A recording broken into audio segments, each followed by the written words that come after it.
It's a bloodbath. They're tearing each other apart. Hi, I'm Scott Ott, and this episode of Bill Whittle Now is brought to you by the members at BillWhittle.com.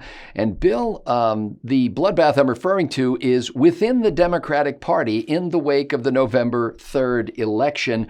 A fascinating piece in Politico about how Democrats are savaging each other for a variety of reasons, for inadequate funding, misplaced funding, bad messaging, and frankly, Bill, and this one I want to hit you with first because your criticism for Lowe these many years has been what a lousy job Republicans do at bringing their own message. But apparently the Democrats think the Republicans did a really good job of tagging the Democrats with a negative image that they just can't shake. Do you think that and I'll give you the headline quote was, I want to get this right here.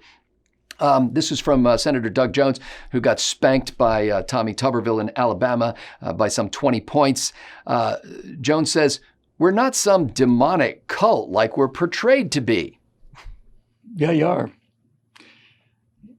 Yeah, you are. You may want to think about switching parties.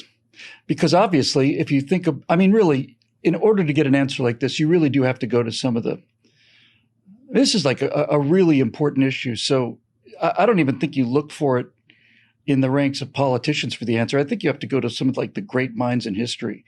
For example, Alexandria Ocasio-Cortez says it's because they weren't socialist enough. And who are we to argue with that kind of intellect? Well, this is doubling down on this. Senator Debbie Stabenow of Michigan, who retained don't call us socialists ever again. Retains her seat. None of our candidates are supporting defunding the police or socialism, but we still got tagged by it. So the question becomes, how do you rise above that? And she means for the future, as they head to the 2022 midterms. And by the way, let me just kind of breaking news right now. As of this morning, Wednesday, when we're recording this, Alaska has just been called for the Republican senator. Yesterday, I believe Tuesday, North Carolina where Tillis is running? Both of those states. So right now, it looks like Republicans have the 50 votes in the Senate that they really need in advance. And more breaking news here. For the two races in Georgia too, they look like they're both not just two races in Georgia, but the Republican the Republican Secretary of State in Georgia this morning announced that the votes will go to a hand count and audit. They are going to do a hand recount of those votes and audit of the votes to ensure the integrity of the election. So fantastic. All of that said, can I just jump in here on something, please? If those two votes in Georgia are important, and this just needs to be said, and they're very important because if depending on how things go, the Senate could be basically our last bulwark against this oncoming blue wave. And Kamala Harris becomes the tiebreaker. But I want to be crystal clear on this.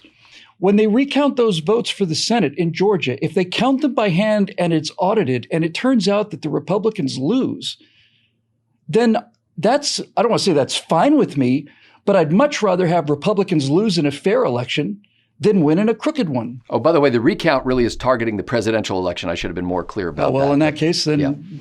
But I wanted it straight. I just wanted it on the record. This isn't a partisan issue. This is a rule of law systems issue. So did Democrats, your contention is the Republicans, the reason why Democrats can't shake the reputation of being a demonic cult of socialists who want to defund the police. I had to check my notes. But the reason they can't shake that is because it's actually true, not just a mischaracterization, even though leading senators and Democrat senators say none of that stuff is true. Well, the reason and the term they used were those rascally Republicans were somehow able to tag us as socialists. And that's true. And if you look at Donald Trump's campaign ads, I don't remember Donald Trump appearing in a single one of them. I genuinely don't. All I remember about Donald Trump's campaign ads were using Joe Biden and Kamala Harris's quotes to show the American people just what a bunch of radicals they were electing. So the time for the Democrats who are moderate Democrats to complain about that is maybe a year and a half, 2 years ago. Once Alexandria Ocasio-Cortez became the spokesperson of your party, and once everybody decided that they had to align with Bernie Sanders as fast as they could, and Nancy Pelosi and the impeachment thing and all the rest, You painted yourself into this dark blue corner, and there you stand until you paint yourself out of it. It's interesting because in the House races, something like a little over a half dozen Democrat incumbents lost their seats to Republicans. And they are going to take the scalp of Sherry Bustos, who was the Democrat campaign, Democrat Congressional Campaign Committee, DCCC chair. She's not going to run for re-election to that seat. However, House Speaker Nancy Pelosi, House Majority Leader Steny Hoyer, House Majority Whip James Clyburn, all expected to easily win re-election to their posts, even though they failed to capitalize on the so-called blue wave. And at a time, basically the down ballot underperformed for Democrats, and somehow they're going to keep having the same leaders. I saw a post on Instapundit today. I don't remember whose post it was, but they said that all of the people you mentioned are in their 80s, and maybe they should step aside for some young septuagenarian whippersnappers to get in there and put some fresh blood into the party. So speaking as a person who is, let's just say, who leans Republican, I think this is wonderful news. Nancy Pelosi is not too far behind Joe Biden in her inability to finish complete sentences, and her complete ability to lose lock and start tracking for the sun, and so that's great. And Nancy Pelosi is Speaker of the House during Obama's 8 years of presidency, lost more seats in statewide races all across the country, thousands of seats. If this is the leadership you've got, continue. And I don't mean that just because it's incompetent leadership. I also like the optics of keeping Nancy Pelosi in shape and in position, constantly upgrading her titanium hull and doing whatever hydraulic work needs to be done to keep her functioning. And the same with Joe Biden and all the rest. The Democratic Party can say all they want to about being the party of youth, but the faces on the Democratic Party are very, very old, and they're very, very white.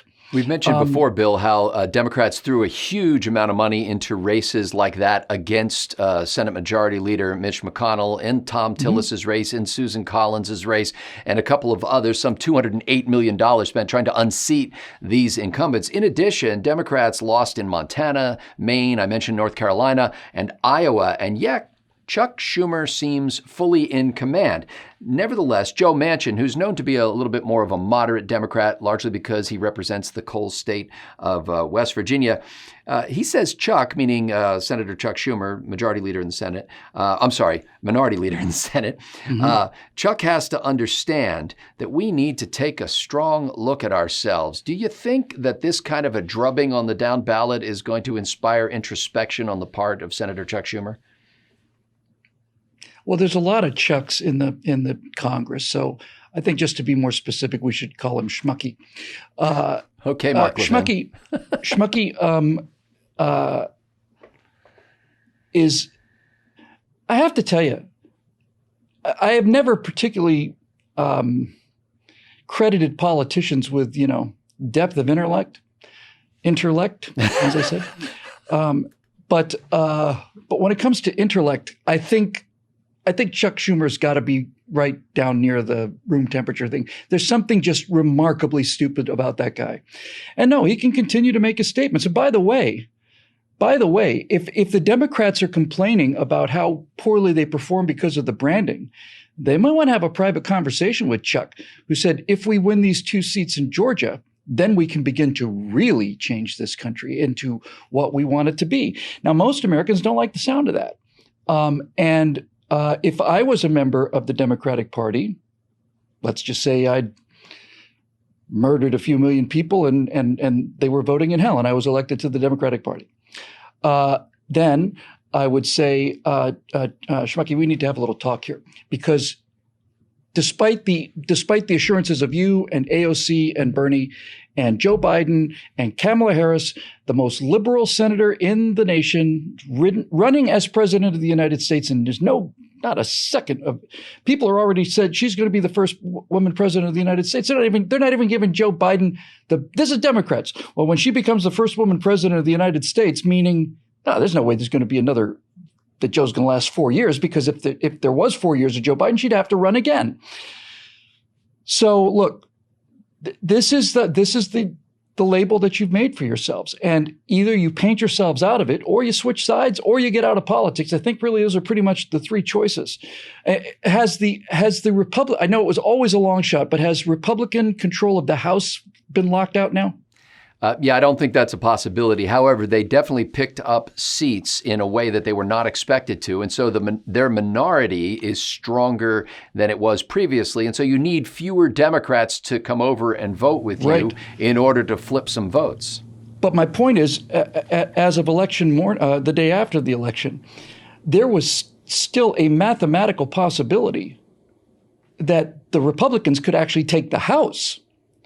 There's a mathematical possibility. You had to win something like a solid 12 that looked like they would win, and maybe another 7 or 8 of ones that seemed unlikely, but there was a chance. Well, maybe that we have a lot of new members, we can get one of those magic boards and we can have somebody walk over to the magic board and touch it and show what's going on. Here is where... come on.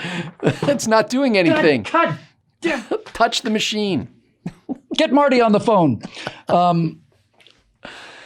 So basically, final question here. There are a few people like Joe Manchin willing to be publicly quoted. W, wheels spin. Right. And if I get 3 cherries, then gold showers come down. Not those accusations of golden showers again. Anyway, there are some Democrats, clearly in the Senate, more in the House, who may be open to listening to the voice of reason, perhaps, now that they see that their own party doesn't listen to them and everything is tacking hard left in the AOC direction. Do you have a message for those kind of people? We've heard of it before where people have been willing to switch parties. Is this an opportunity that should be grasped from the president as well as Mitch McConnell and whoever the House majority leader is that now escapes me? Well, minority leader, my immediate gut reaction was to say, yeah, switch parties. And then I realized, no, that's not what I want, and that's not what's good for the country. I don't want them to switch parties. I want rational, reasonable people to be in the Democratic Party. I want them to be in the Democratic Party, and I want the Democratic Party to be filled with American patriots who love this country and may disagree about how to get there, but they're not bound and determined to destroy it. So I don't want them to switch parties just for short-term political gain, because even if the Democratic Party, as we understand it, were to split into 2 pieces, neither of which would ever have a chance of winning a national election again for the foreseeable future, that would not be the best outcome for the United States. The best outcome for the United States would be a loyal opposition, which is what we used to have.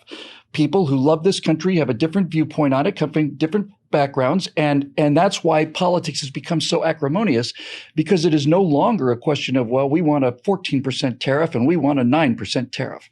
Now it's like you're either going to vote for people who are going to teach your kids to hate everything you are and tear down statues, or you're going to teach them to respect American culture and understand the sacrifices that were made to protect their freedoms. That's not the same thing.